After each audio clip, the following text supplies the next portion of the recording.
Across the rural hills of Tennessee, through the quiet forests of Kentucky, into the misty mountains of North Carolina and West Virginia, something unusual is happening. It's not a movement you'll see on the news or trending on social media. It's quiet, personal, and deeply human.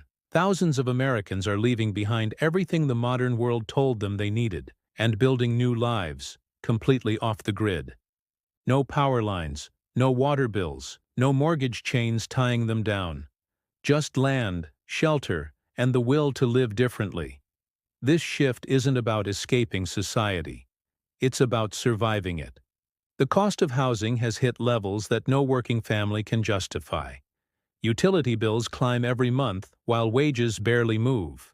Food, fuel, and property taxes never seem to stop rising. In many of these states, what used to be a modest way of living has become nearly impossible. So people started looking for another option, not in big cities, not in suburban neighborhoods, but deep in the backroads of rural America, where the system's reach starts to fade. Here, off-grid life doesn't look like some Instagram fantasy of a cozy cabin and a solar roof. It's raw, it's real, and it's often harder than anything they left behind. Many of these families live in unfinished cabins, tiny homes, or converted buses parked on 10 acres of untamed land. They haul water by hand, chop their own firewood, grow food in small gardens that fail as often as they succeed. But they say the same thing. It's worth it, because even when it's hard, it's theirs. In parts of eastern Kentucky, whole hillsides are dotted with small off-grid setups. Some use solar panels, others rely on old generators. Some just live with lanterns and wood stoves. It's not perfect, but it's free. One family said they built their cabin from reclaimed wood and metal for less than $15,000. They live debt-free, grow what they can, and barter with neighbors for what they can't. There's no bank breathing down their necks, no landlord threatening rent hikes. Just space, silence, and self-reliance. In Tennessee, land that once sat forgotten is now being sold by the acre to people who don't care about convenience. They care about ownership. A generation that grew up watching their parents lose homes in recessions, foreclosures, or medical debt has had enough. They're done renting their lives from a system that keeps changing the rules.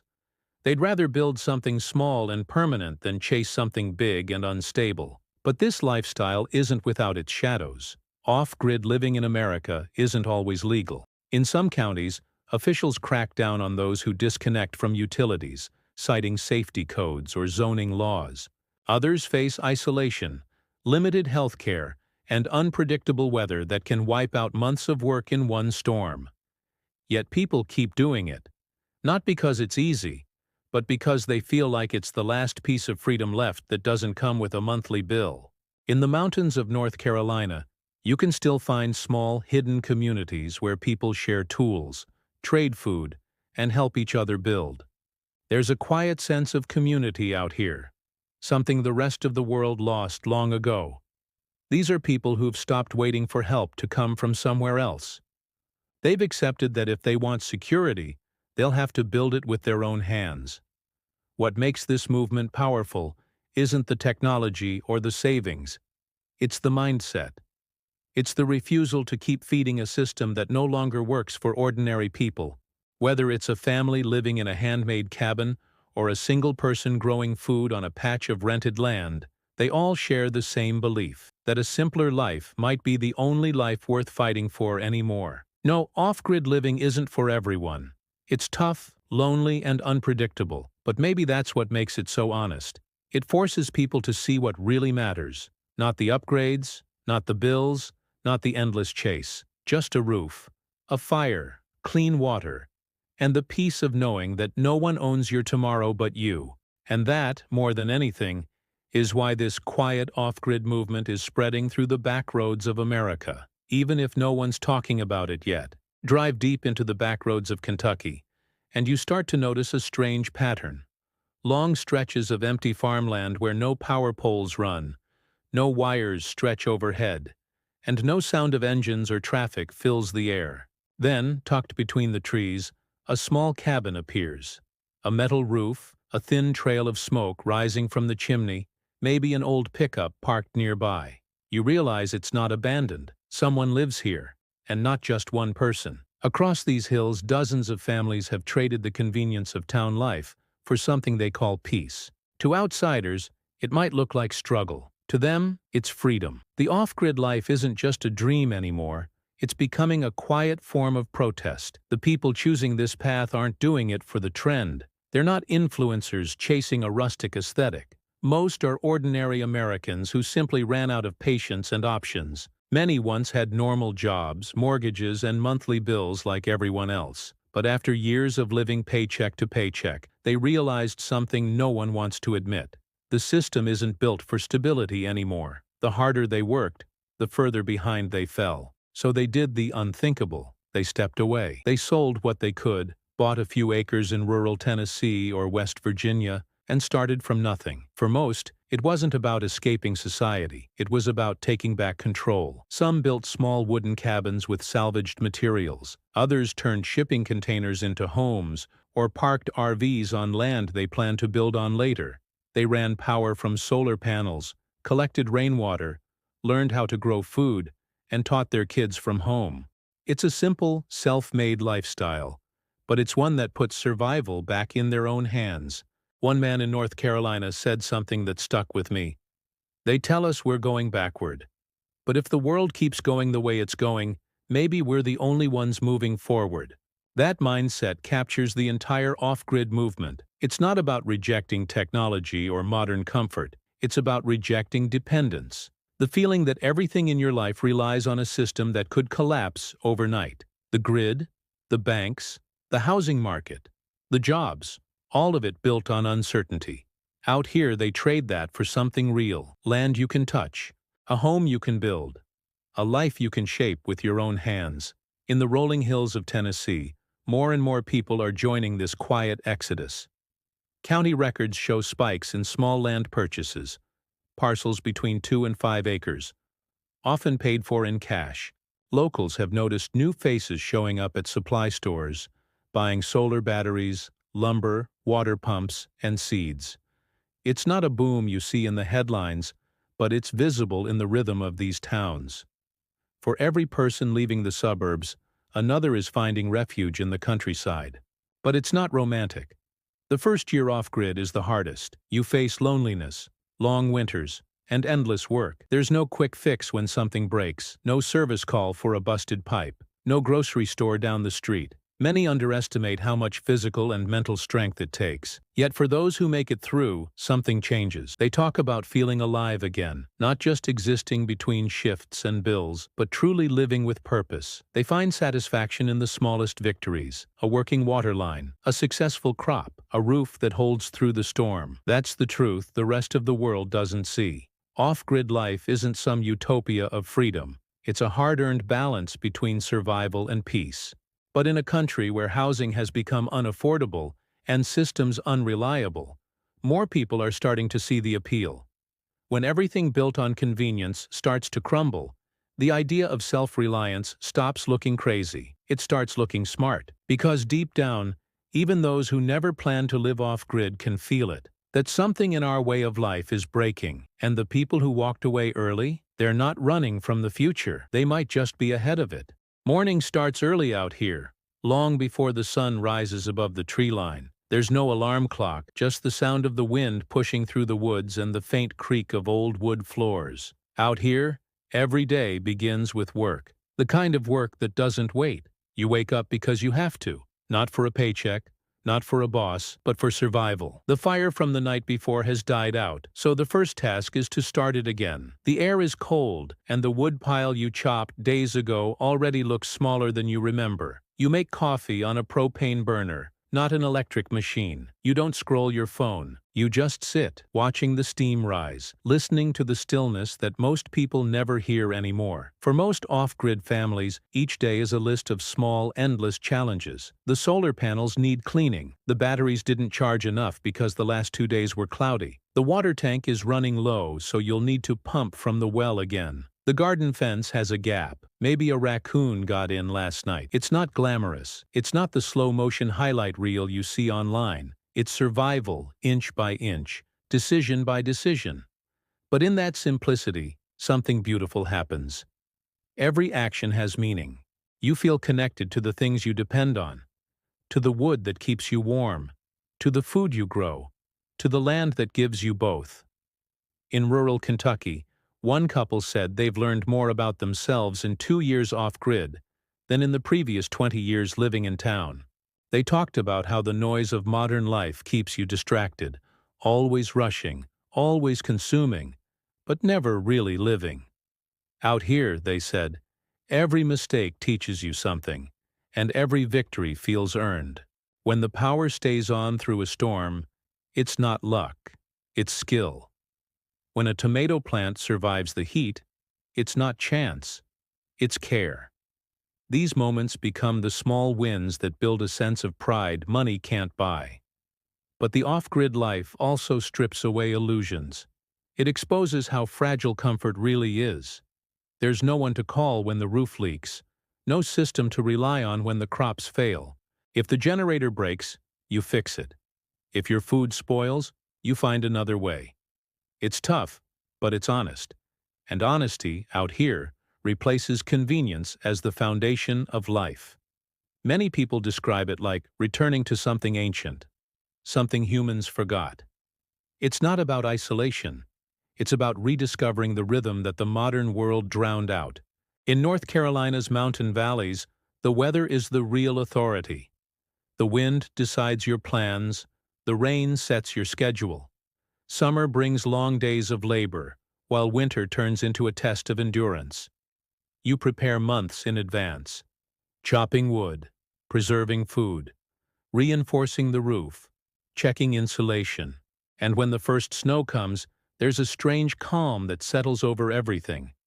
You sit by the fire, listen to the wood crackle, and realize that you made it. Not because of a job or a system, but because of your own hands. That's the quiet satisfaction off-grid people talk about. The feeling that nothing was given, yet everything was earned. It's not a story of escape, it's a story of return. They've traded screens for sunsets, paychecks for purpose, and uncertainty for control. The rest of the world runs on someone else's schedule. They run on their own. There's no rush hour, no late fees, no constant noise. Just the simple repetition of life. Wake, work, rest, repeat. And in that cycle, many of them say they've found something that cities never gave them: peace. But that peace comes at a price. Every comfort you once took for granted, light, heat, water, security, becomes something you have to fight for. There are nights when the generator won't start, when the wind rattles the cabin walls, when isolation sinks deep enough to make you question every decision you made. But then morning comes again, and so does the purpose. Because when everything depends on you, there's no room for pretending. You either keep going, or you don't. And most of them, they keep going, because they've already seen what happens when you depend on a system that no longer works. Out here, you don't need much. Just enough. Enough food to last the season. Enough firewood to make it through the night. Enough faith to believe that the hard work is worth it. And somehow, that becomes more than enough. Because in a world obsessed with more, these people found power in less. Out here, freedom isn't a slogan. It's not a word printed on flags or stamped on bumper stickers. It's something you fight for, quietly, every single day. Because as more people step away from the grid, they're discovering an uncomfortable truth. Even when you own your land, you're never fully free from the system that surrounds it. In parts of Tennessee and Kentucky, people who go off-grid are often met with confusion or even resistance. County officials knock on doors, asking for permits, zoning approvals, or proof of connection to utilities. Some are told their homes aren't up to code. Others are threatened with fines or forced to reconnect to public water or power systems. For many, it feels like being punished for wanting to live simply. They're not harming anyone. They're just choosing independence. But independence, it seems, makes the system uneasy. There are stories from families who were told they couldn't legally collect rainwater, or that their solar setups didn't meet state regulations. Some faced threats of eviction for not having septic systems connected to municipal lines. One couple in North Carolina built a small cabin entirely off-grid. Solar power, composting toilet, rain catchment, only to receive a letter ordering them to vacate. The reason? Non-compliance with county sanitation requirements. They called it heartbreaking. They weren't squatters or troublemakers, just people trying to live free without taking more than they needed. And yet, even with all these hurdles, the movement keeps growing. Because every time the system pushes back, more people realize what's really at stake. It's not just about electricity or water, it's about control, about who gets to decide how you live. In the eyes of many off-grid Americans, it's a test, a quiet war between dependency and self-reliance. But this fight has created something unexpected: community. Out in the rural hills, small networks of off-grid families are starting to form. They share tools, trade skills, and help each other build. One family might have a working solar setup and help another wire theirs. Another might have extra firewood and trade it for vegetables or eggs. They operate in a kind of unspoken trust. No contracts, no formal rules, just people helping people. Something that used to be normal before everything had a price tag attached. In the backwoods of West Virginia, there's an area where over a dozen off-grid families have quietly built what they call a free neighborhood. It's not on any map, but everyone knows where it is. They use walkie-talkies for communication, hold small gatherings on weekends, and share what they can spare. When someone's generator breaks, everyone shows up. When winter hits, they check on each other. They've created their own small system, not perfect, but built on trust, not transactions. The irony is, while much of the world grows more connected through screens and networks, these people have found connection in a different way. Face-to-face, neighbor-to-neighbor, built on real effort. They say it feels more human, less digital, more grounded in reality. Because when you live off-grid, your survival depends on others. Not a company or a government, but the person next to you. There's also a growing recognition that this isn't just a lifestyle. It's a quiet form of resistance. Every solar panel, every rain barrel, every home built without a mortgage is a small act of rebellion. It says, we can take care of ourselves. It's not about politics or ideology. It's about refusing to live in fear of bills, systems, or collapse. And that idea is spreading faster than anyone expected. In Tennessee, some small counties are adapting. They've started relaxing rules, approving tiny homes, and allowing composting systems. Others still resist, clinging to regulations meant for a world that no longer exists. But for many, it doesn't matter anymore. They're willing to take the risk, to live with uncertainty, because the reward, that feeling of true freedom, outweighs everything else. They know they're not just building homes. They're building proof that another way of living is still possible. That you don't need permission to live with purpose. And that maybe, just maybe, America's future isn't found in cities or corporations, but in the quiet, hidden corners of its countryside, where people still believe in working for what they have and helping the person next door. There's a strange calm you feel when you stand in the middle of off-grid country at dusk. No streetlights, no cars, no hum of power lines, just the sound of crickets and the slow breath of the wind moving through the trees. The world feels heavier out here. Not in a bad way, but in a way that reminds you what's real. The dirt beneath your boots, the smell of wood smoke, the faint glow of a lantern through a cabin window.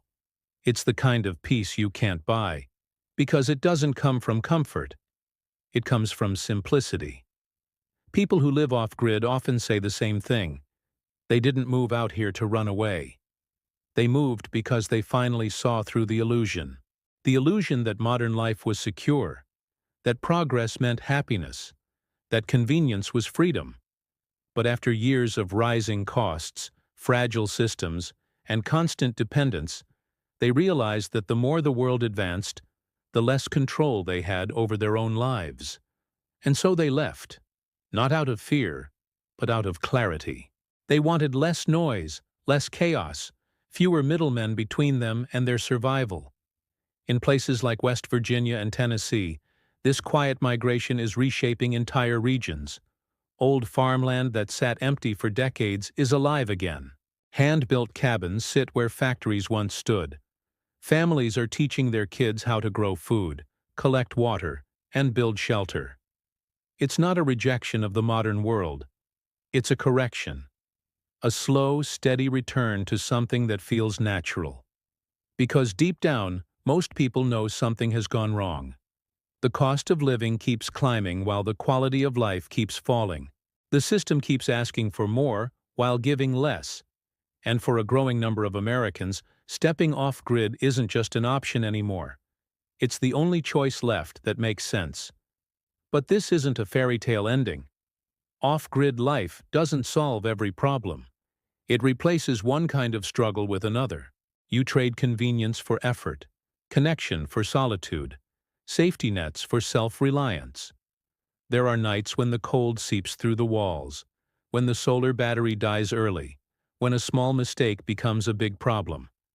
But through it all, there's an honesty that modern life rarely gives you. You know what you depend on. You see the direct result of your labor. And you learn that real freedom isn't about escaping responsibility. It's about owning it completely. In a way, this quiet off-grid movement is a reflection of a deeper truth about America. A country built on independence is slowly remembering what independence actually means. Not flags or slogans, but the simple ability to take care of yourself and your family without waiting for someone else to fix things. These off-grid builders, farmers, and families, they're not rebels or dreamers. They're ordinary people who finally decided to stop playing a game they couldn't win. They're rebuilding life from the ground up, piece by piece, in the places most of the country has forgotten. When you drive through the Appalachians or the rural valleys of the South, you can feel it. The quiet hum of something ancient coming back to life. A way of living that doesn't rely on endless consumption or fragile systems. Maybe it's not the future most people imagined.